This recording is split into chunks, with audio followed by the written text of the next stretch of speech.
Hello, everyone. Good. Hi. No one's sleeping, and you ate that really great food and everything. My name is Jerry Petroff, and I'm here to introduce our speaker for today regarding the cognition assessment of people with congenital deafblindness using a dynamic assessment. I apologize for the interpreters. I'm going fast. I'm from New Jersey in the U.S., so that's what we do. So, Ulrik Skov Hansen is a psychologist in the Special Counseling Service for Individuals with Deafblindness at the Center for Communication and Special Needs in Denmark.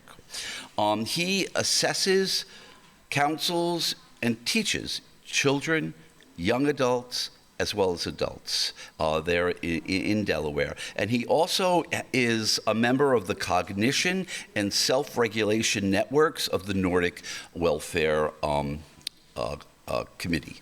So without further ado, I'm going to stop talking, which is hard for me to do all the times when I get a mic, and let you, Rick, take it over, okay?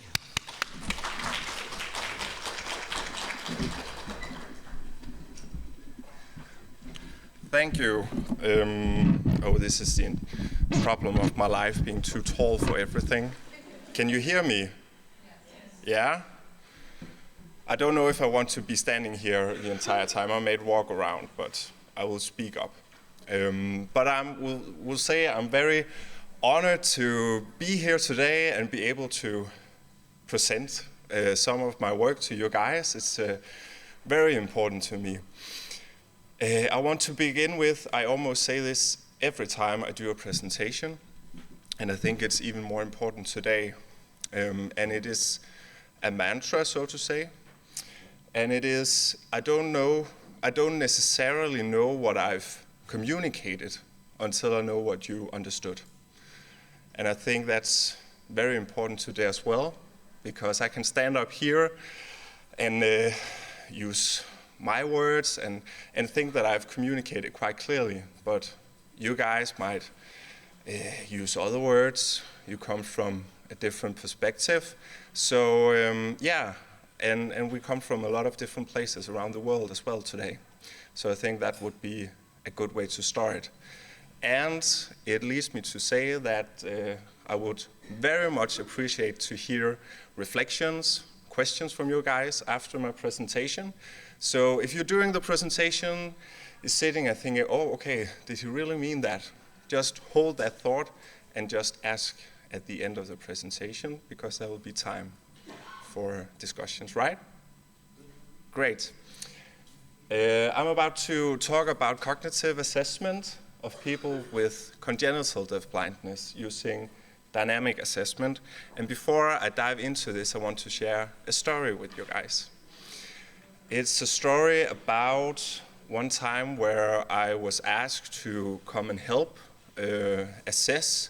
There was a woman in another part from Denmark where I was living who lives in a residential facility, and the staff there, they asked me and the other contributors to this presentation to come and help say something about her cognitive abilities and learning potentials.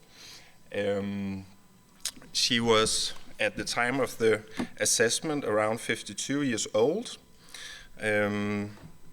She had a large conductive hearing loss, and she uses hearing aids. And in addition to this, she had visual difficulties, especially in regarding to joint vision and coordination of eye movement. So it was a very complex task, and we used a lot of different methods. One of them was using a language-reduced cognitive test called LIDAR 3. I don't know if anyone knows that one. Yeah, we will come back to that. We tried to do that at some point. I think this one. Is this for changing slides? Yeah. At sometimes during this task, you needed to pair different pictures. And it ranges from very concrete pictures to very abstract pictures. And at first it went well, and she manages to match different pictures. And I thought, okay, this is really going great. And then at some point we got to an item like this, where you needed to pair a bare foot with a shoe. And she didn't understand that task. And I was thinking to myself, okay, this is weird, because she just managed to complete similar tasks before. And I was trying to explain in a lot of different ways, and she just continued on saying, this is not right. So at the end, I went out to fetch one of my own shoes, and I put it on my foot, and I say, these two pictures match because you can put a shoe on your foot. And then she just looked at me and said something in the liking here, yeah, but first you need to put on stockings.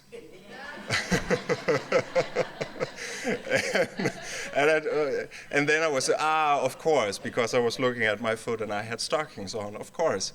And after that, she just managed to do this completely fine. And I share this story because I think it points to a lot of important themes regarding cognitive assessment, and themes I want to talk about now. It talks about the importance of interventions and how we explain things, and it also points to, okay, you need to do things in a specific order, like you first need to put stockings on before you put on shoes. Yeah. But before, can I just test if I can speak clearly and you can hear me if I go down here? Okay. I will stay up here. Can I move around with the microphone?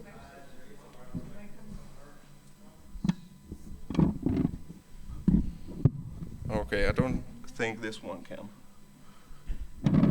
Oh, if it's a huge problem, I will just stay up here.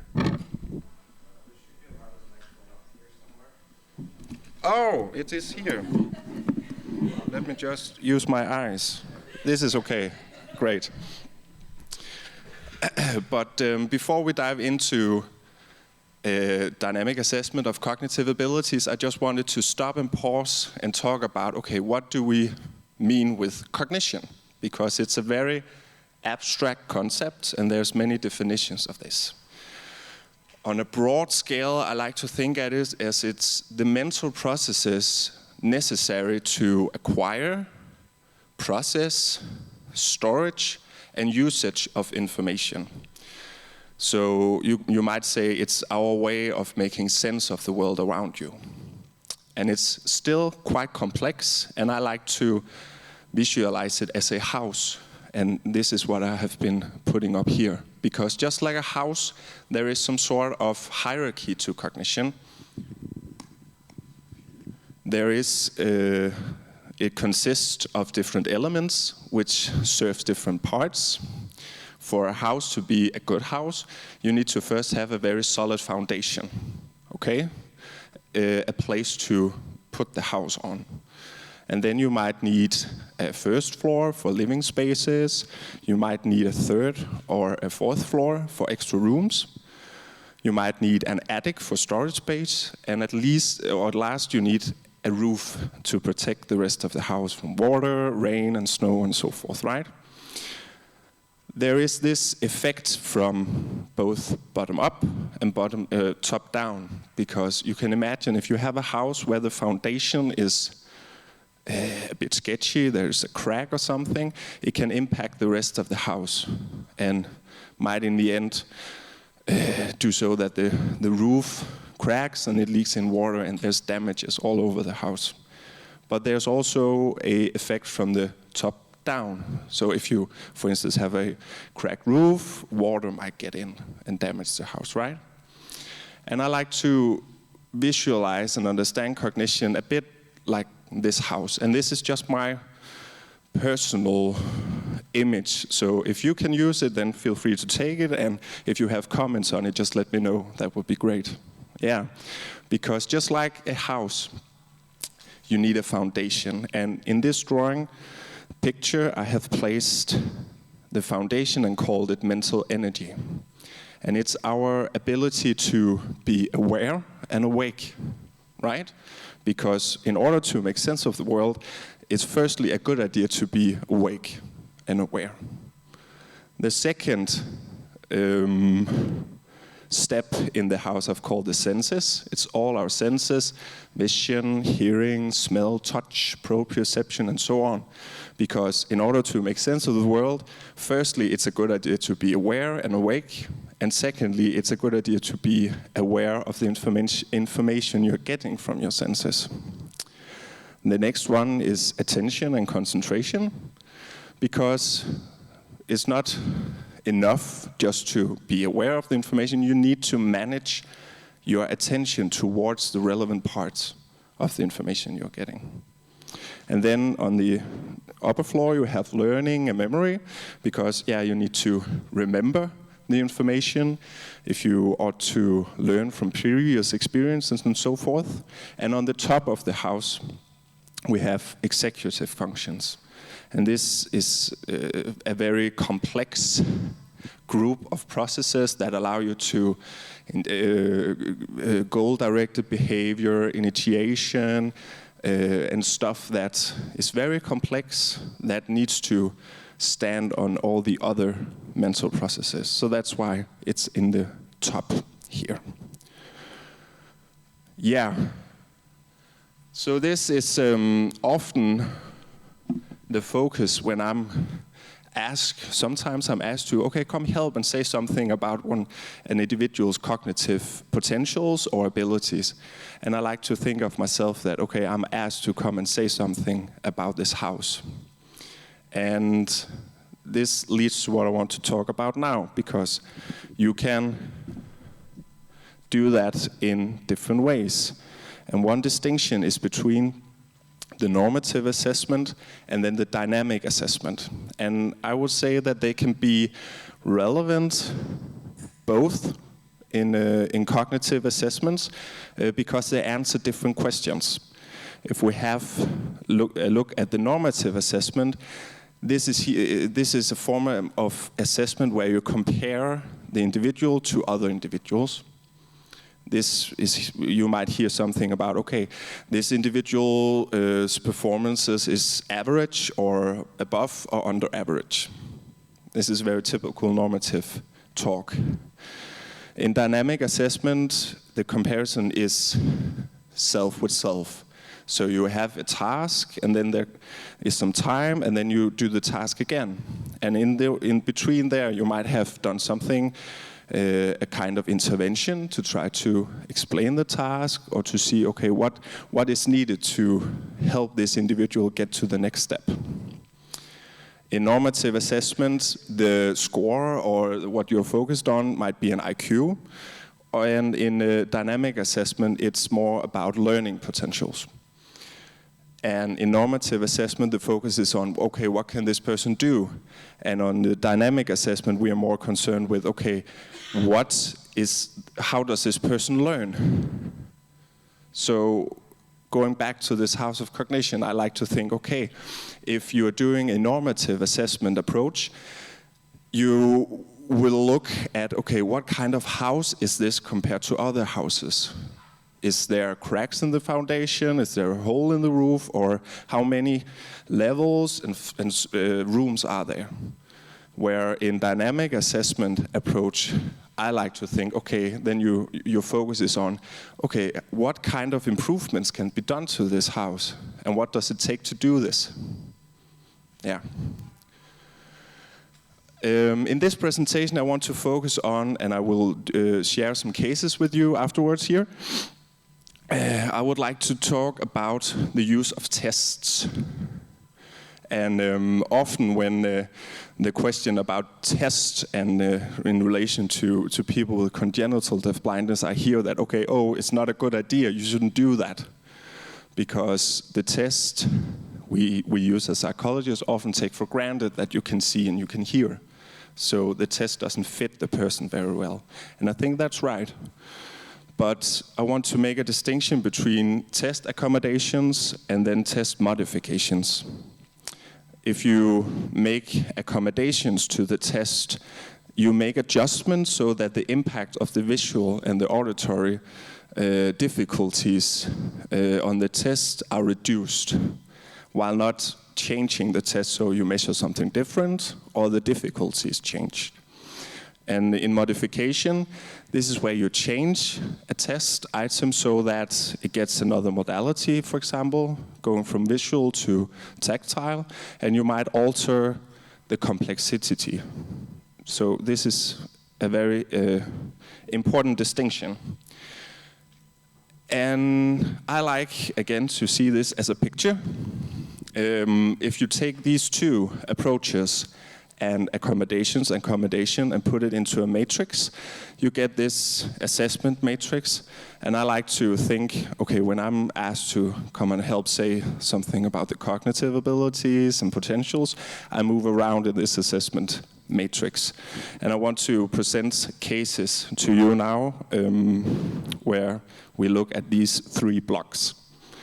And we will start with looking at if you're using a normative assessment with accommodations. Because this, if you use tests in a normative way where you want to compare a performance to the score to the norm group, then it's important to have in mind this house of cognition I talked about earlier, because a lot of the tests we are using, we are having tasks that are in the upper part of the house. But the test might be not very good because the materials are quite small. So visually, it's not available for the persons we're testing. And then we are not necessarily testing that, okay, the learning and memory stuff, it's difficult. No, it's because they didn't have access to this information. So making accommodations to the test materials could, for example, be to enlarge the material, looking at, okay, can we do something to brighten, look at the brightening and the contrast and make adjustments to that so it's more visible, accessible. It can also be accommodations regarding presentation, allowing enough time to present the material and changing it, but also in the responses. A lot of the tests we use, it's required to have a verbal response in speaking or some sort. And can we allow the person to respond in another way? Maybe using eye movement or having a skilled partner at the side who can translate, okay, now the person is actually saying this. It can also be accommodations in settings, being aware of the lighting in the setting and reducing the visual and auditory distractions. And time and scheduling, allowing enough time to get to know the individual, but also to get the individual, give the time to know me, because that's a very important part. And that leads me to the other, the second dimension in this dynamic assessment matrix, where I want to share a case where we adopted a dynamic assessment approach with accommodations. And I want to introduce you to a woman, let's call her Annie, and she is 52 years old, has Down syndrome, cataracts, a moderate to severe hearing loss, and her language is a combination of sign and spoken Danish. And she is a kind and warm lady, and she likes a lot of different things. Listening to music, going to concerts, and besides that, she loves everything creative, knitting, painting, stuff like that. And we were asked to come and help again say something about her cognitive abilities and her learning potential, because the staff who worked together with her, they were not quite sure if they were matching her level. Were they expecting too much of her, or did they expect too little of her? So they wanted to invite us to try to see, okay, can we help them on their way here? And we did multiple different things, and one of them was testing. We again used this cognitive test, LIDAR 3, and it's not important what its name is, but in this test, one task is that you need to arrange a series of pictures in a meaningful order. And this can go from very concrete things to the sun rising from the horizon, and then there's 4 pictures, and you need to arrange that in a meaningful manner. And it can be more abstract, for example, some shapes and sizes that changes. So it's a very complex task. And we started out with just presenting this task to her, and she didn't manage to do very well here. And we thought to ourselves, okay, we have a feeling that she can do a lot better here. It's not a representation of her cognitive ability at all. We are missing something here. Then we tried again to see, okay, can we enlarge this material? And we presented it again, and she managed to do a lot better. So now we had a feeling, okay, the first problem was, okay, the information of the item wasn't available to her, so that was why she didn't manage to do so. We then were very curious about, okay, what is her learning potential? Because we had a feeling, okay, she's very smart, this lady, and we wanted to put a light on that. So we thought to ourselves, okay, if we use a dynamic assessment approach, what are we interested in? So we thought to ourselves, okay, how can we, 1, make sure that the information is accessible to her? And 2, what is the minimal intervention needed for her to excel in this kind of task? So this is the task, and this looks very homemade, but I guess that's a point as well, that you need to be creative and do new things. And we took a starting point, her interest in painting, because this is an activity she likes and learns and knows. And we started here with having 4 pictures, the black paper and then this white in the middle to indicate, okay, there needs to be placed something here. Something's missing. And we took the picture and said, this is a picture of a man painting. Here, he hasn't started yet, so there's nothing on the canvas. Then there's something a little bit, and then we placed these 2 and said, okay, where do these need to go? So we talked her through it, and this we actually just showed her, okay, this is what the task is about. Then the next task, we again stated this metaphor with the person painting, but we wanted to make it a bit more abstract. So this is actually a item from the LIDAR 3 test. It's very similar having this object of a circle that gets more and more finished. I think there's almost the same item in the LIDAR 3 test, but we put it in this intervention where we had someone paint it, and she managed to do this, but she didn't manage to do that before. So that told us, okay, there's something interesting here, because all of a sudden she manages to do this, and she couldn't do it before. And then we continued on. We had a lot of different items, so I'm not showing you all of them. But all of a sudden, okay, after a while, we started thinking, okay, she's into what the task is about. So now we can remove this painting man and just have these very abstract items. And this is a item also almost one-to-one from the LIDAR 3 test that she didn't manage to do before. But after we presented it with this painting man and showed it to her, she manages to do this completely fine. And it was a very beautiful day there, because we had staff around her sitting together with us, making these tasks, and they were still, okay, wow, she can do this. So one of the things we took away from this assessment was, okay, this person, this lady has a very, very good, it works well for her to learn new things and relate it to things she knows already. And that's not rocket science, but it's very important, because if we didn't have done this, we might have said, oh, okay, this lady has a very low cognitive level, and we wouldn't have seen this cognitive potential if we just make an effort here and try to do something new. Yeah. I have no idea how much time I have left. You have 7 minutes if you want to leave 15 minutes for questions. Yeah. Or you have 15 minutes if you want Okay. to 5. So Yes, I will use the 7 minutes. Okay. Great, thanks. I think. The next case I want to present is how we can use a dynamic assessment approach with modifications.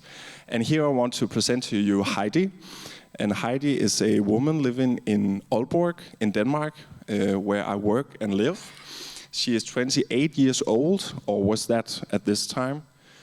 She has Charge syndrome, coloboma, moderate to severe hearing loss, and her language is primarily signing.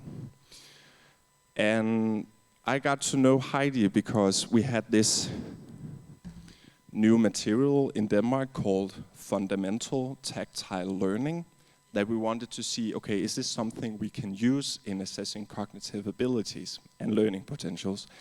And the material is a lot of different blocks, wooden blocks that varies in different shapes, sizes, forms, and have different surfaces. And with this material, potentially you can make a lot of different tasks. You can make the kind of task where you need to arrange them in a series, like we just saw before with the previous case, and you can do a lot of different things. So I asked Heidi here, okay, would you like to help me be better to this material? And she was at first kind of reluctant and didn't know what it was. But after a while, she warmed up and we started to try to use this material. And it's a way of making cognitive abilities and task tactile and in a way visual. Not visual, but you can see the cognitive functions here. And I've chosen this picture to show at first because here we have Heidi and I sitting at a table with the material. And there's a bunch of different things. I would say, okay, at first we could look at the contrast from the table, but bear with me. But yeah, there's also room for improvement. But here, the task is to categorize different things. And I think that Heidi here, she's touching with her fingers 2 different blocks that are different in both heights and size in general, but they have the same surface. And I think she's tracking the surface here, and I see, okay, she has a bit of a smile on her face because, okay, I figured it out now. I know what I'm supposed to do. and then the task is to pair it with the same heights here. And we did some other categorization task here. It is, again, categorization. I actually think it's this from previous here. And then you can see she manages to, okay, where does this need to go? Oh, it needs to go here. And what about the other one? Oh, and she points to the place where it needs to go. So she's totally in control here. I know what she's supposed to do. And here is an example of, again, a categorization task where you need to categorize from heights. And this is just me trying to explain, okay, this one is very tall and this one is a little one. And then again, she just manages to do this perfectly fine. And it's just a way of making cognitive items tactile. And I would like to just make a point here that at first I was thinking, okay, is this meaningful to Heidi at all? Okay, why does she need to sit and sort some different blocks? It might as well be that, okay, she didn't want to do that, or why did she need to do that? But I had a feeling that Heidi, after a while, actually was a kind of person that enjoys solving different tasks. So for Heidi, I think it got meaningful because she enjoys being challenged in a cognitive way. But I would say that with this material, you need to be careful because it's very likely that there's no meaning to it. if you don't enjoy just like being challenged in a cognitive way. Yeah. Well, hopefully I have used the last 7 minutes or almost. That's perfect. Yeah. Great. Oh, let me just. Any reflections, questions, feedback would be nice. You can have to go up there while I bring this, okay? No problem. Excuse me, sir. Hey, Nicholas is, of course, now you're going to get it, okay? Okay. He's on the stage. He's on the stage. Hey, thank you, Ulrich. Great presentation. Yeah, the assessment, dynamic and normative. I think the task you are, introducing to the people you mentioned as cases, of course it's cognitive assessment, but again, some of the tasks are also giving the person or stimulating the person to anticipate, right, plan. Many of the tasks, the first one, it also hits a lot of the aspects in your house, right? And it's also a part of stimulating cognitions, right? So while you assess, you're also stimulating too, right? And that's an important part. And the second one is also these picture completion or picture arrangements, they also have a social situation aspect to it. To understand a social situation, you need to arrange things in a certain order, right? So you're also touching the social elements of it, right? So by presenting cognitive stimulation, you're also helping the person to enhance their social ability, right? So it's not only a house you have a nexus, right?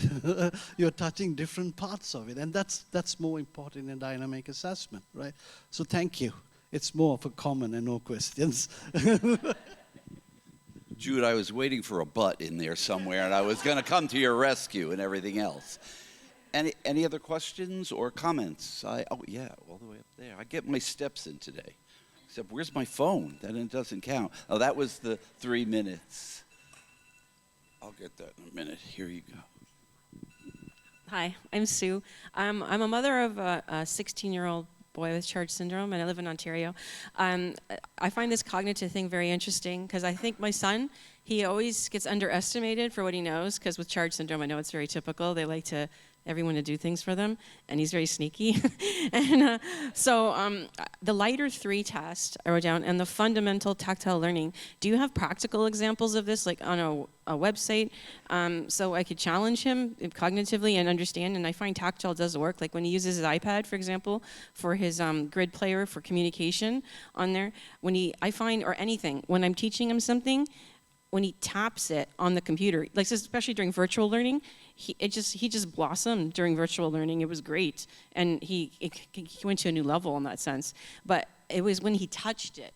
It meant something when he was touching it. So the tactile thing, I figured that's the key for him to learn, and it did help. And we have so many challenges. There's always something new every day. But I mean, since we're talking about cognitive, I guess that's what I like to know, the practical things to encourage. Because he likes to, my husband underestimates him. Like he's easily underestimated. I'm right here. Okay. Yeah, I think it's a very good point you bring to the foreground there, the danger of underestimating people. And I don't think I necessarily have just like, here are some practical stuff you can go out and do right away.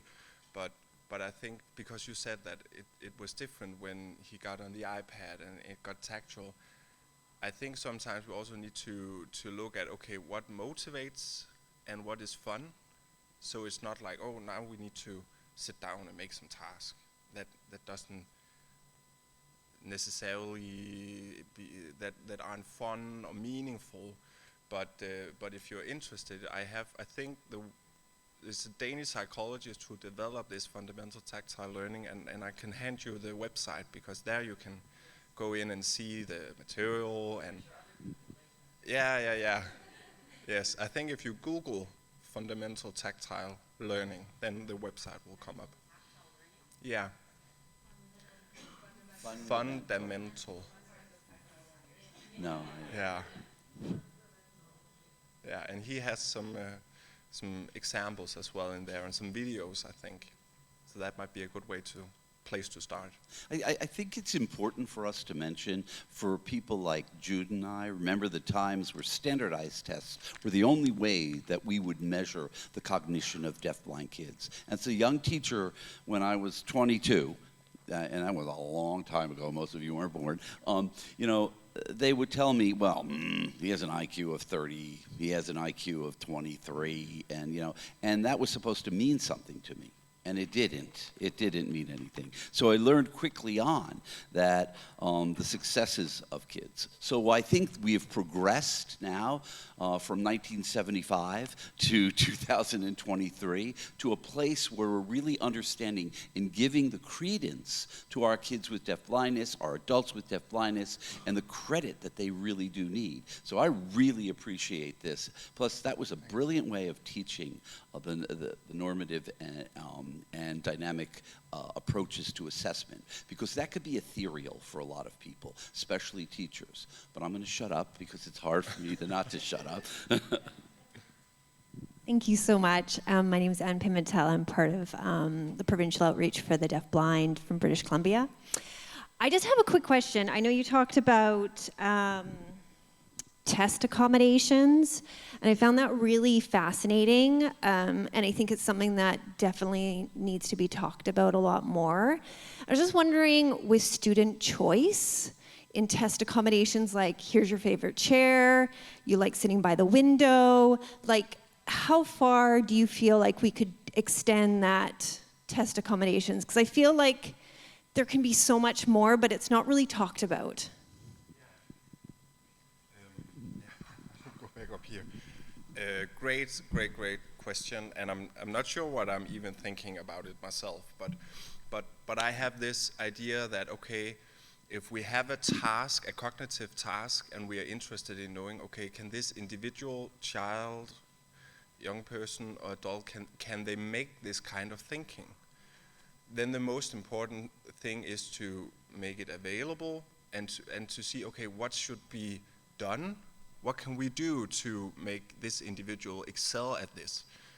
We had my colleague Emilia, who also worked on this presentation, she had a task where she needed to assess a child with a cognitive assessment, and at one item it was this classical matrix task. You have like 4 pictures and there's a picture missing, and then you need to select from a bunch of different pictures, okay, which one fits here? And the child was just like all over the place, and it was so boring, and she couldn't convince the child or to, okay, try to do this, this is fun. So what she did, she printed it out in a larger scale, where you saw the 3 different pictures and the one missing.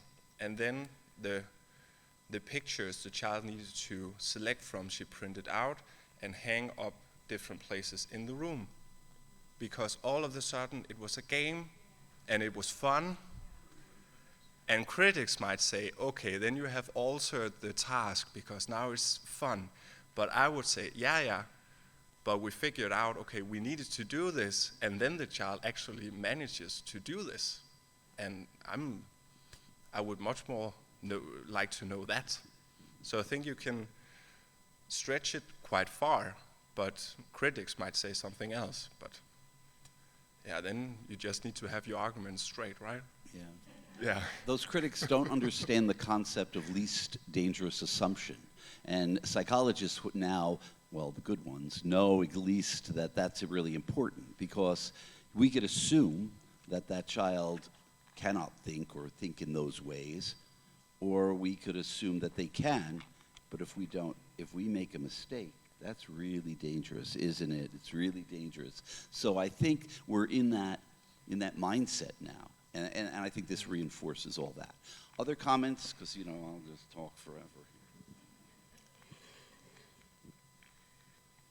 Hi, everybody. My name's Joanna, and I'm a mother to an amazing deaf-blind son named Campbell, who gets underestimated all the time as well, and shouldn't. But my question is about motor skills, and how have you incorporated, or have you incorporated limited motor skills into some of your assessments? Yeah, I have, because, and you can do that in different ways, I guess, depending on the motor skills. But one way of doing is again enlarging the material, so you don't need to, because in the Light of 3 test you need to move around very small blocks to answer. And if you have motor control issues, that might be very difficult for you. And then it's not necessarily because you don't know the answer, but it's because you can't move the bricks around. And then you can look at enlarging it, taking bigger pictures so you can point.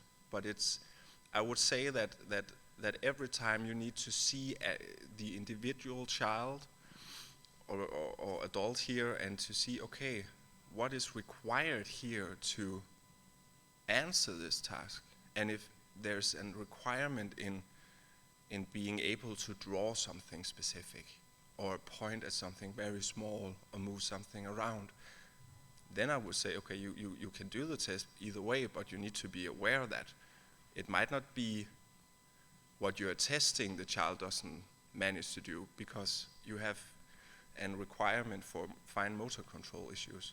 So I would say you always need to take into consideration how can we make that difficulty less impactful on the test. Yeah. We had one time where, again, we had a task where we needed to find something. The child needed to find something specific, and then we used eye pointing as a way of answering. That could be an example. Yeah, on the top of my mind. All right. It's 3:09. Am I behind? Is it, when do we finish? I forget. What? Oh, we got plenty of time. Bring it on. Okay. I just want to make sure. I don't wear a watch anymore. I want to be present. Hi, I'm Pascal. I used to be her son's teacher. I'm just thinking about her son with the motor skills and all. How do we know? Like sometimes moving things around, to me, sometimes we want to test cognition and not motor abilities, right? And sometimes it's hard for me personally to sometimes see, am I testing cognition right now, or am I testing fine motor skills or gross motor skills on the child? So it's hard. I find it hard sometimes to find what is the adaptation needed at this time to test whatever I want to test on the cognition. And I don't know if you have any leads for me on that. Just wondering, like, if he's moving this part here, am I testing motor skills, or am I testing cognition? Yeah. I might understand, but you might need to correct me if I hadn't heard it right. I would say if you just move around some things in play, if you play with blocks and stuff like that, if you can see a pattern or a way of building certain things, I would say there's cognition behind that. But it's very difficult to actually divide that. But in my mind, I'm thinking, okay, if I'm interested in getting into, let's say, abstract reasoning or categorization and stuff like that, I can make an item where you needed to categorize different things, like this with Heidi, and then there is something behind the motor thing. Then the moving around is a kind of response, or way of saying, oh, I know this. I'm not sure that's entirely the answer, but Dr. Nicholas has a comment. It's a good question. It is.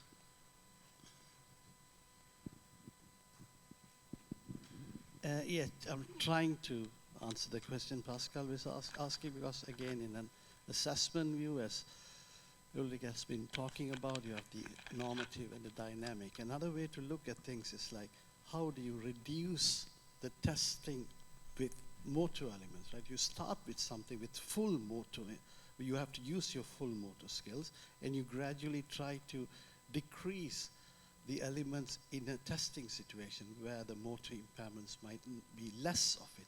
And then you make an overview of, right, when the full motor things are needed, right, the child might not be performing well, right? And when the motor impairment is less, you'll get another, it's not a snapshot snapshot we are, so snapshot we are into. We want a dynamic way to see it. Full motor skills needed, how is the child performing? Less motor skills involved, how is the child performing? Make a profile, right? Then you will know if the child is doing well in the less motor, then we know the previous one was mostly affected because of a motor impairment, right? You get yeah. So I think that's one way to do assessment too. Try to get from the most to the least, right? Make a profile, right? And this is in accordance with the dynamic assessment too. It's not a snapshot of one time, here we have the whole results, but do it in a dynamic way.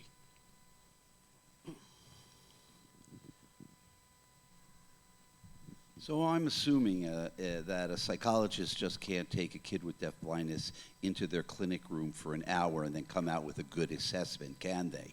Okay, I mean, and that's exactly what we used to do, right? But that can't be done anymore. Other questions or comments? There you go, I'm right here. Building, Jude, on what you were saying, and Ulrich, what you already were mentioning, is that maybe what I would start with is having videos of the boy playing with familiar things and then analyzing which motor schemes I all see what is happening and what he is using. So I have also kind of a baseline of what his motor abilities are first. And then looking at my test materials, and then seeing what are the motor movements needed in order to comply with the request of the test, and see if that matches what your boy already did or not. And if not, then there needs to be an accommodation.